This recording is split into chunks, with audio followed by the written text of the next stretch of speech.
There's a book I keep coming back to on this exact idea, one that's over 80 years old now, Napoleon Hill's Think and Grow Rich.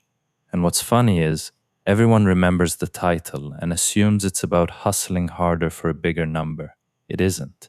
Strip away the era it was written in, and the actual argument underneath it lines up almost exactly with what I've been describing. Hill's whole starting point was that vague wanting doesn't build anything.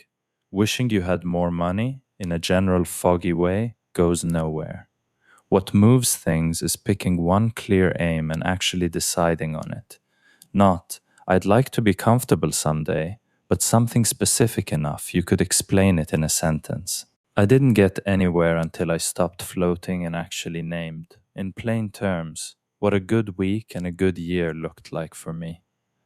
The other piece Hill leaned on hard was the difference between a mild preference and what he called a genuinely burning desire. Something you actually organize your habits around, not just something you'd enjoy if it landed in your lap. That distinction matters more than people give it credit for. A lot of us say we want financial freedom the same way we say we want to read more books. Nice in theory, nothing behind it.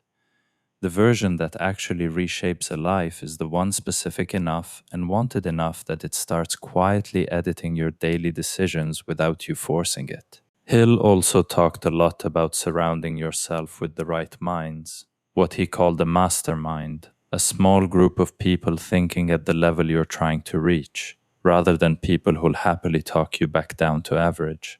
I've felt this one directly.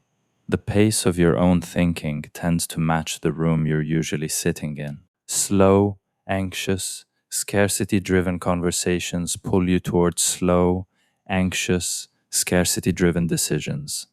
Calm, long-term, patient people have a strange way of making patience feel normal again.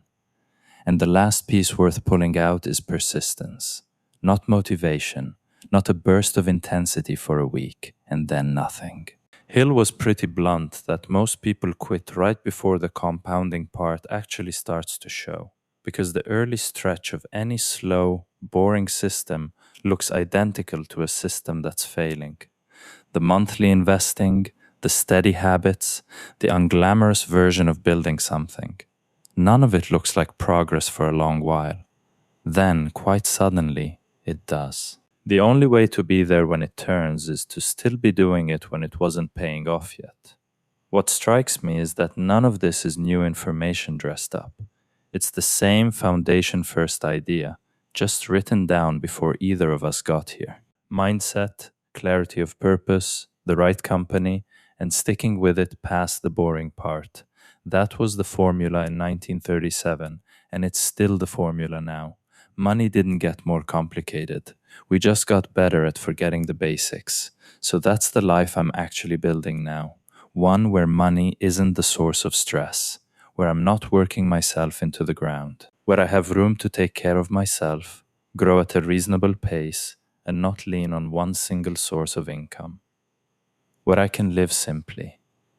And, maybe most importantly, not feel like I owe anyone proof of anything. Funny thing is, the moment you stop hunting, you get more creative, you make sharper decisions, you actually pick work you like instead of work that pays best. You build slower but stronger. And the money, it still shows up, just not explosively, steadily.